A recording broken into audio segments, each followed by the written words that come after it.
Hi, I'm Todd Wente, and this is the Daily 180. 180 seconds of motivation and inspiration intended to help you take action and make progress in your life. This is episode 602. We are talking again about Tribe of Mentors.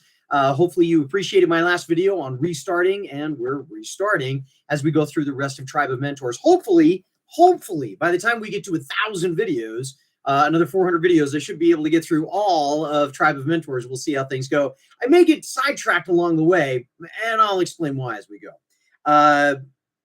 Today, we're continuing some conversations from Salman Chainani. Sorry, I'm probably saying the name wrong.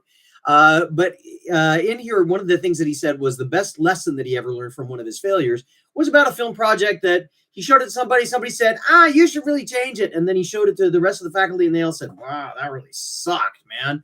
And he said that then he showed the uncut version to a different professor. The professor said it was great, loved it. And he said the lesson was, don't let someone knock you off course before you reach your destination. Trust the work.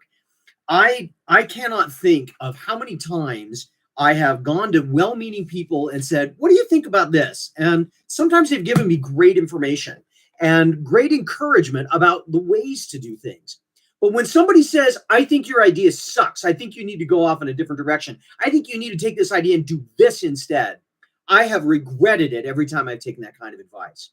Now, I'm not saying that there aren't really good pieces of information in some of that.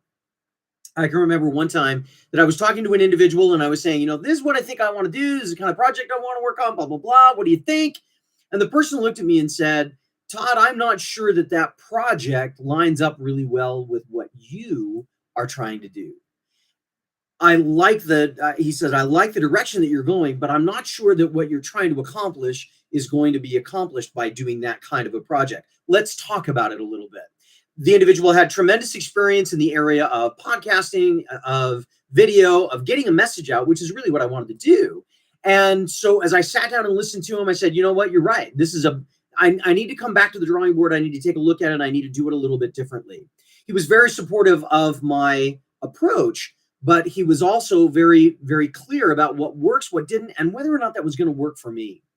It matches really well with some information that I've been getting from Marcus Buckingham in his book, Love and Work, where he talks about the idea that we need to find things that we really resonate with and make sure we spend our time doing those instead of getting off track and doing what other people think we really need to be doing. There are all kinds of layers to this when we start talking about what you need to do with a career, how you need to move forward in life, and the kinds of things that you need to do in order to be successful. But I guess the principal lesson is if you find something that is really something that you're convinced of and somebody's giving you information to change all of it, maybe you better think very carefully before you take that advice. I hope this has been useful for you. I hope this is giving you something to think about. I know it's been something that I've been thinking about a lot over the last little while, and I'm sharing it with you in the hopes that it will help. Hit the button to subscribe, hit the bell to be reminded, share this as broadly as you possibly can. Remember, this has been the Daily 180. My name is Todd Wente. Go forth and conquer. We'll see you next time.